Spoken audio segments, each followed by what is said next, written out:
This MMA 30 segment is powered by Bodybuilding.com, the #1 sports nutrition e-tailer. Get the latest products from Muscle Farm at Bodybuilding.com. All right, let's go to Tito Ortiz. He's joining us right now here on the MMA 30 Radio Hour. Tito, thank you so much for calling into the show today. We're talking about heavyweight rankings. Do you think that with the Fedor's loss this past Saturday night that he should be out of the top 10 in the heavyweights in the world? I wouldn't say the top 10, I've seen him compete, against great guys. So I just think if he competes against great guys and he gets an opportunity to fight more than once a year, then, maybe he could still be ranked in the top 10. But you can't just pull him out because he has the last 2 losses against 2 of the top guys in the world. How do you respond, Matt Brown? Matt Brown, the editor-in-chief of Heavy MMA, is in the studio. He's the one that made these rankings, and Tito, I'll just breeze through them for you. Number 10 is Roy Nelson. Number 9 is Big Nog. Number 8, Frank Mir. Number 7, Alistair Overeem. Number 6 is Shane Carwin. Number 5 is Antonio Bigfoot Silva. Number 4, Junior Dos Santos. Number 3, Fabricio Werdum. Number 2 is Brock Lesnar. And number 1 is Cain Velasquez. One thing that jumps out at me as well, Matt, is that Brock Lesnar still seems to be ranked pretty high. He does. Yeah. You guys are ranking Brock Lesnar off the fact of a UFC 3 fights or 4 fights. I mean, he fought someone who's a great fighter, as in Cain Velasquez, and he demolished him. I mean, don't get me wrong, I'm a huge Brock Lesnar fan. I think he's awesome for the sport and stuff, but to rank him in the top 5 in the world, who is the top 5 in the world that he beat to become champ? Where do you think that Brock Lesnar should be? In 10 at highest. At the highest. Interesting, Matt. All right. Well, you got to look at competition that people have fought against each other. All the guys in the top of the world. Alistair Overeem, I think, is one of the best in the world. And same thing with Fabricio Werdum. I mean, these guys fought really good guys, and they just keep getting better with their careers going on. I guess that's where we kind of went with the Fedor thing, right? So you look starting like in 2005.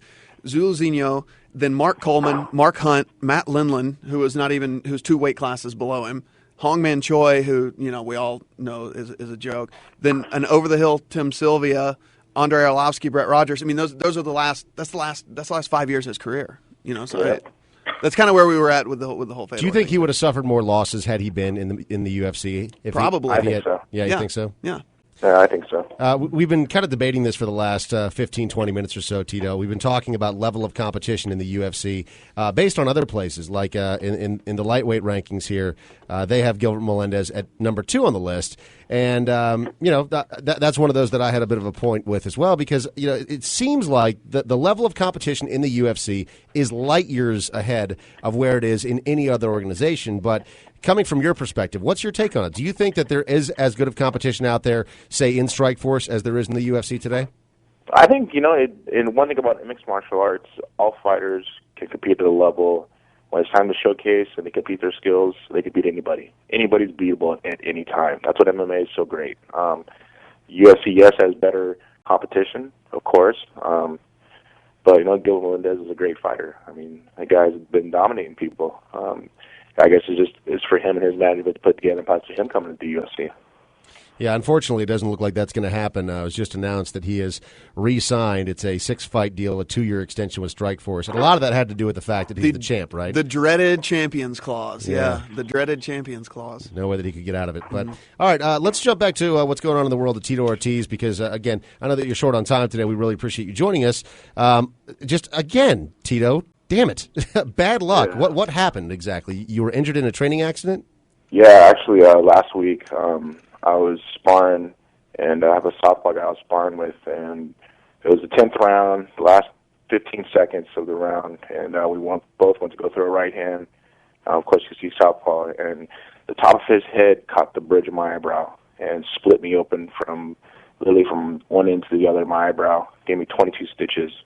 I have a pretty bad concussion. For the first 5 days, I threw up every single day, and then Dana called me and said what was going on. I finally had to break the news to him. I told him, and he's like, well, we need to check you out as soon as possible. We want to make sure you're okay. So they brought me into Vegas.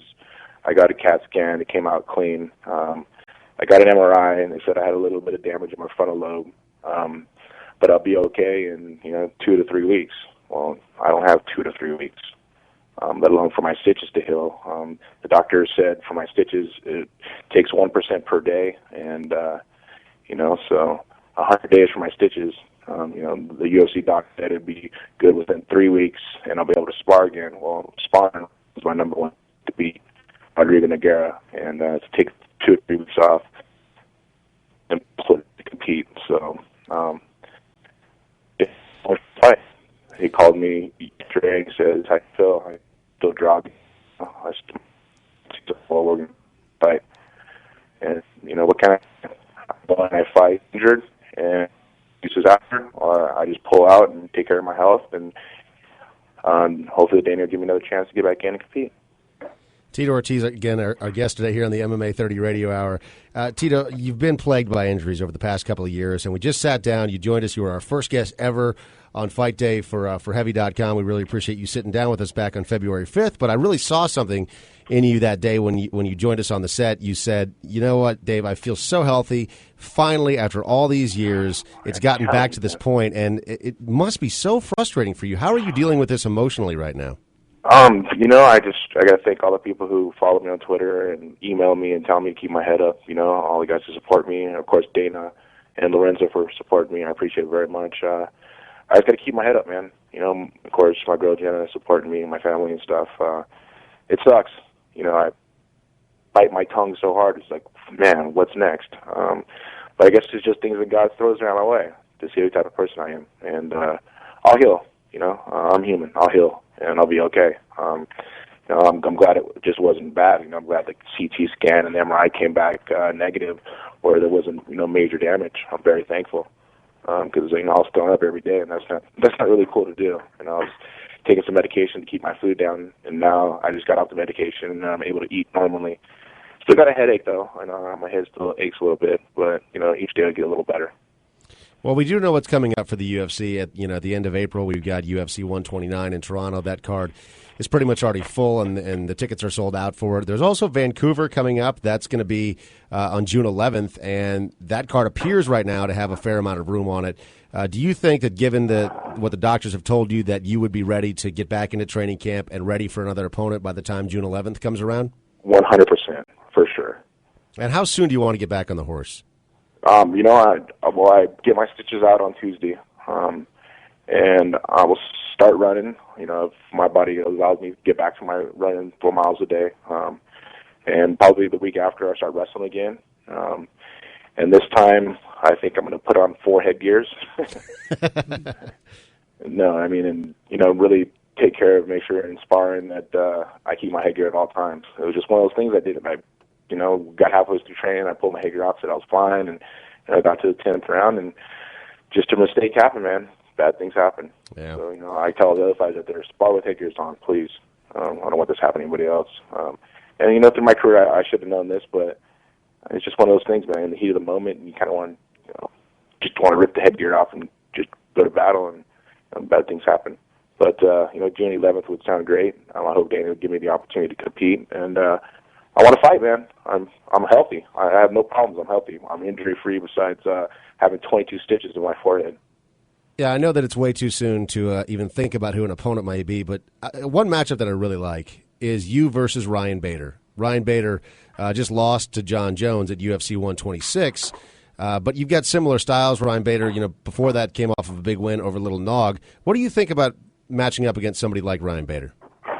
I think that'd be a great fight. I heard actually someone that really kind of caught my attention more than anything was Forrest Griffin talking the shit he did on Twitter. Things that were said by Forrest were just uncalled for, I think, and nothing I expected from Forrest.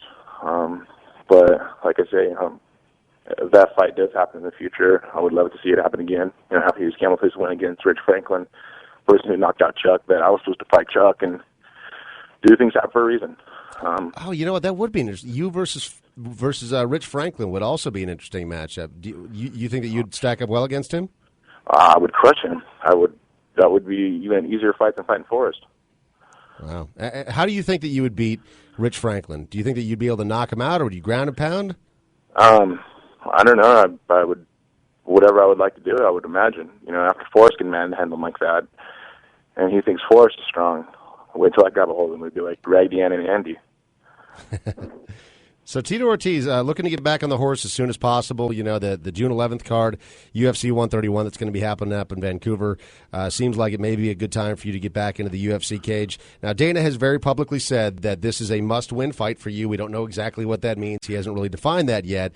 For all of your preparation going into this, and I know you're feeling really good about your training, it all coming unraveled here with an injury that happened in training, it's got to be frustrating. Do you think that the same thing is going to apply for your next fight? It's going to be a must-win no matter what? 100%. I think every one of the fights that I've always competed in has been a must-win. But I think this is going to be a little bit more than ever. And if Dana does give me the opportunity, which I hope he does, I know a lot of fans still want to see me fight, and I still want to fight. You know, I still have a lot of heart and determination of competition in my mind. He gives me the opportunity to do it. I really look at this injury. It just happened. I'm pissed. I can't do nothing about it, but, just keep my chin high and push forward. Tito Ortiz, thanks so much for calling into the MMA 30 Radio Hour today. Hope you heal up soon, and glad to see that you're able to keep your spirits up and positive vibes going your way, man. You're good people, so hopefully we'll see you back in the cage soon. I appreciate it, brother, and I appreciate all my fans who follow me on Twitter, who keep supporting me, saying keep my head up.